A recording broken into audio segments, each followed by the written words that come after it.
think that it should be illegal for classes to be before 9. It should be illegal to have to stand up and get out of bed before 9 if it's not at your own will. I think that it should be illegal for employers to ask you to come in before 9. This is just not okay.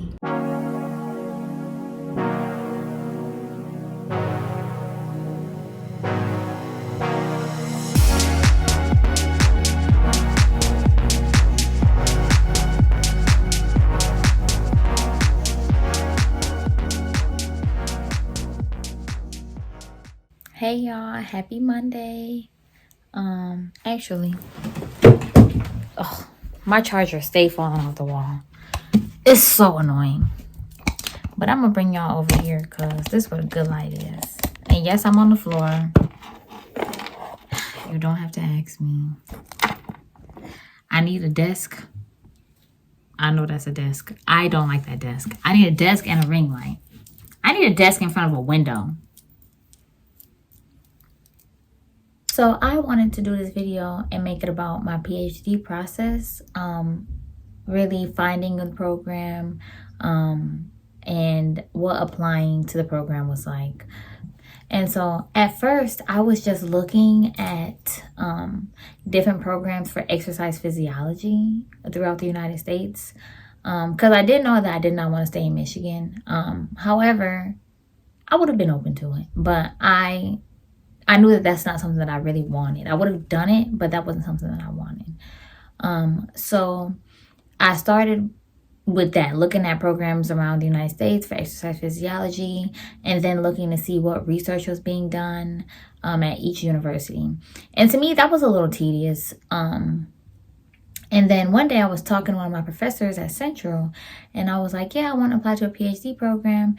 And she was like, the best way to do that is to, while you're reading research that you're interested in, the best way to do it is to see who's the leading author, what school are they from, and then go from there, because for sure that school does research that you're interested in. So I was like, that's actually pretty genius. So I was like, okay. And so then I stopped stressing myself out looking at specific programs, but I just started doing the research that I wanted to do. So I told y'all in the last video, my research is focused on Black women in cardiac rehab settings. And so at that time, I'm conducting a literature review. And at the time I was looking for articles that I wanted to put into my literature review. And so I found articles that, really focus on health disparities. So I came across this one article and I was like, wow, this is exactly what I want to do. So I'm like, okay, she did tell me to look, and I was scrolling through, and it had the ASU logo on it. And I was like, Arizona, that's interesting. So then I reached out to the lead author. I was like, hey, I'm doing this research and I'm really interested in getting a PhD. And while I was conducting my research, I saw that you are doing this type of research that I'm very interested in. And when I looked him up, he was really doing health disparities research. He was doing the work of Jesus. So I was like, wow, he's actually interested in this, and this is not just a one and done kind of thing for him. So yeah, I decided to reach out. I reached out and I was like, at the end of it, I was like, I would really like to schedule a Zoom call or a WebEx if you're interested. And he emailed me back promptly. He was very nice too. He emailed me back. He's like, yeah, we can meet. And that's when I learned about the time difference. That's when I initially learned about the time difference. So we met. I had a great conversation with him on the phone. And then he told me yeah, this is the Nursing and Health Innovation Program. And I was like, I don't think I can do this then. And he was like, no.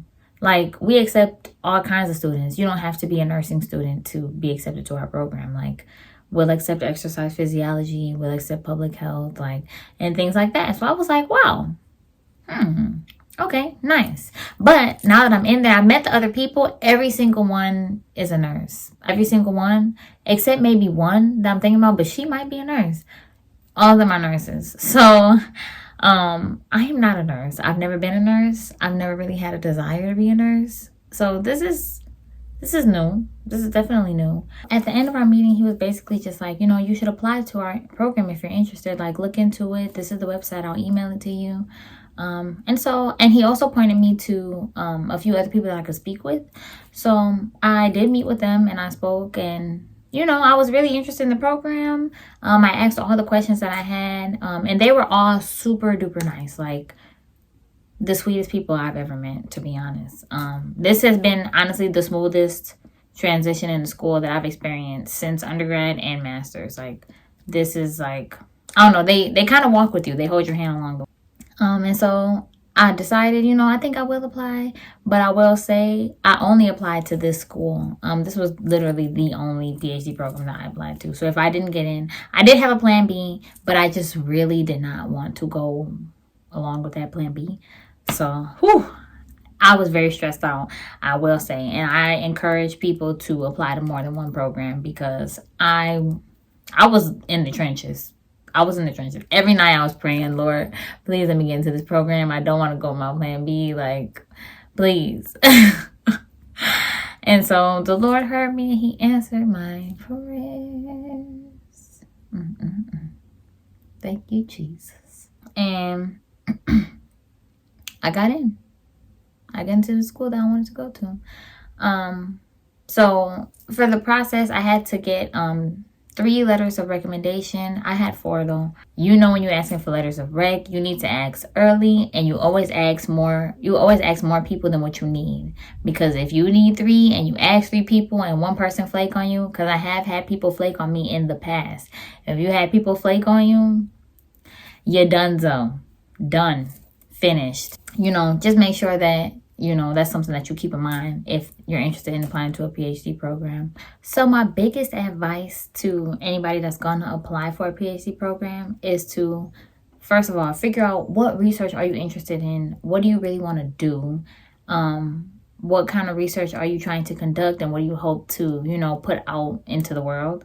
And then from there, actually look at that research, look up articles, read, see who's doing what kind of research on what. You might learn that your research interests are actually a lot different, and that's okay too.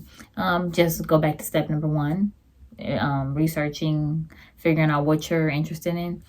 But once you figure that out, start looking at articles, see who's doing what, and see what schools they're at, and then go from there. And I know, so me personally, I was very distraught about like having to do it that way, because I was trying to choose a program based off of the location, because I knew where I wanted to go. I'm not gonna lie, I wanted to go to Georgia. Georgia is such an amazing state. Atlanta is my favorite city. You cannot tell me otherwise. You cannot change my mind. Atlanta go up. Every single time I go, Atlanta goes up. Okay, you hear me? And so I wanted to go to Georgia. And so I was looking at schools in Georgia, but it wasn't like I wasn't seeing what I wanted for me. And so, it was very discouraging, I will say, because I was going to apply. And if I got in, I was going to go to Georgia, and I was just going to, I guess, live a miserable professional life. Because my social life would have been banging. You hear me? But my professional life would not have been where I wanted it to be. And so I'm really glad that my professor told me that, like, see who's doing what research and go from there. Also, I will say that you don't get a PhD to teach. That's another thing a different professor would say. He's been saying this for my 2 years at this school. You don't get a PhD to teach. You don't need a PhD to teach. You get a PhD because you want to do research. That's what people with PhDs do. I didn't know that you could teach at a university with a master's degree. I thought you had to have a PhD. So, that's just kind of blowing me. But that's okay. I want to get my PhD because I do want to teach at a university. But the thing is, I want to teach at a university, and I want to do research at a university. And the main reason I want to teach is because I want to recruit my students to do research, because I feel like there are not enough people doing research, particularly Black women. And hear me out. Opportunities are for everyone. But me specifically, I'm going to be picking out the Black students. Hey, have you heard about research? You should do research. Bring them to my lab. And if you like what I'm doing in my research, cool. Stick with me. We going to make some shit shake. But if you don't like what I'm doing my research, at least you know now that you don't like research and you're not even going to go down this path. You're going to go find out what else you need to explore. And when I get to where I want to go, I want to come back and mentor. Like, I think that that's so important, because I wish that I had that mentor earlier in my undergrad career. I didn't start doing research in undergrad until my senior year. I wish that I had that, just those opportunities. I didn't have them, not until I was getting ready to graduate. And I hope that if you're looking to get a PhD, that not that you do it the right way, but that you find what you're looking for. Because it's important. It's important for you to be happy, first of all, with what you're researching. It's important for you to be interested in what you're researching. It's important for you to be motivated to get those things done. Because, I feel that's not even something that needs to be said. When you're not interested in your work, it's literally, why am I doing this? I'm doing this just to do it. So, yeah. I really hope this was helpful, though. No SpongeBob references today, but maybe next time.